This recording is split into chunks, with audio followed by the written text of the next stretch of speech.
Hi guys, Luckfuck here and welcome to another FIFA 19 player review, and today I'm going to be reviewing the 88 rated Futmas Sbc Andres Iniestia. He has got a very nice, well-rounded card, and it did cost me in the region of 15,000 coins to complete his SBC, and in the 4 games that I played him with, he scored me 2 goals and got me 1 assist, and he does have a 4-star weak foot as well as 4-star skill moves. Then moving along into his in-game stats, his main standout stats are going to be his 85 balance, his 89 reactions, his 92 dribbling, and finally his 90 composure. And I did have the engine chemistry style applied to Andres Iniestia. And if you guys do decide to go and do this SBC from scratch, he will cost you in the region of 55,000 coins on Xbox, with similar prices on both PlayStation and PC. And it's always nice to be given a special Andres Iniestia card. He typically gets one every single FIFA, whether that be an inform, a footies card, a man of the match, a team of the year. Of course, in previous FIFA is not going to be the case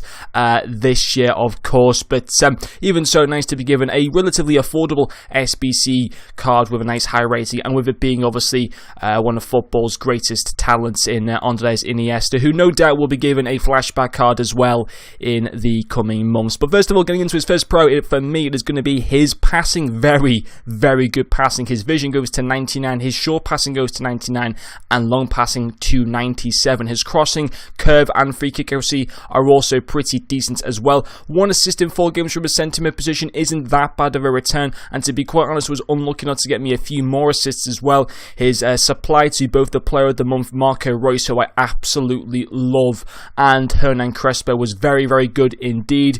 And it's just general passing, you know, he can make long passes, he can make nice through balls because of that really good vision, really good short passing, and obviously very nice long passing as well. Very good passing all round for Andres Iniestia. His second pro is going to be his tackling, which would be maybe a little bit of a surprising one to you guys, because his tackling stats, they're not bad, but at the same time, they're not necessarily out of this world. 67 interceptions is pretty decent, but we want to focus on the 57 stand tackle and 56 slide tackle, which I have to say, I thought was very good, and in my opinion, should be higher than those stats, or it certainly felt higher than that in game, because he definitely make me a good 2 or 3 tackles probably each game that I use this card with. And definitely when you look at my team, obviously Herrera doesn't play. I sub on Royce in like the first minute, so Royce, Mkhitaryan, and Andres Iniestia in my attack, well, in my midfield I should say. He is definitely, Andres Iniestia, the most defensive player of those, and I definitely needed him to be putting in some big tackles for me, which he definitely was able to do for the team. And yeah, I was actually really happy with his tackling overall. I wouldn't probably play him as a CDM card, but still for a centre mid I thought his tackling was very good,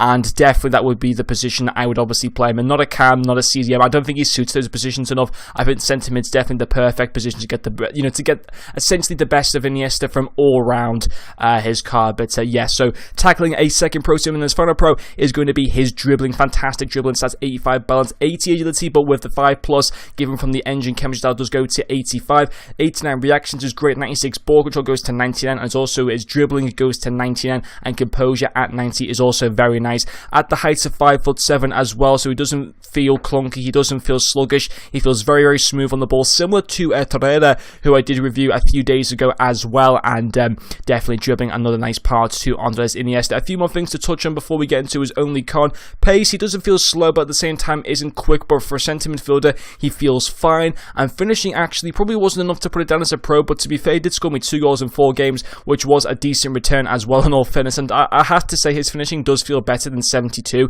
His attack positioning as well at 86 is obviously very nice, but still, it wasn't quite enough in my personal opinion to put it down as an overall pro to the card.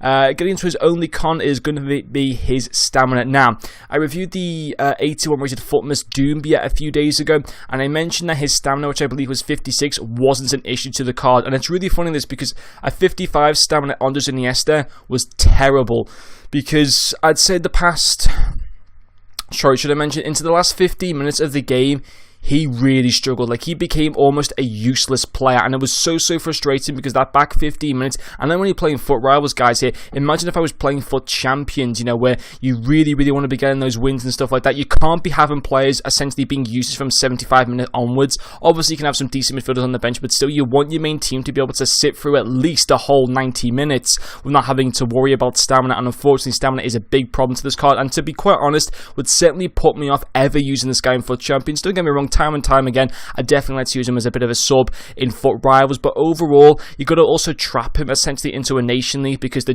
Japanese League just simply isn't good enough yet and will not be usable pretty much at all until Team of the Season. So you're essentially, stuck to having to use him in a Spanish team, and for me, there's just too many issues to the card. Don't get me wrong, he's got a lot of nice parts, but the stamina just absolutely kills him, and the fact that obviously he's not that easy to link in with. But anyway, guys, that's going to finish off this part. Thank you very much for watching, and I'll see you guys later.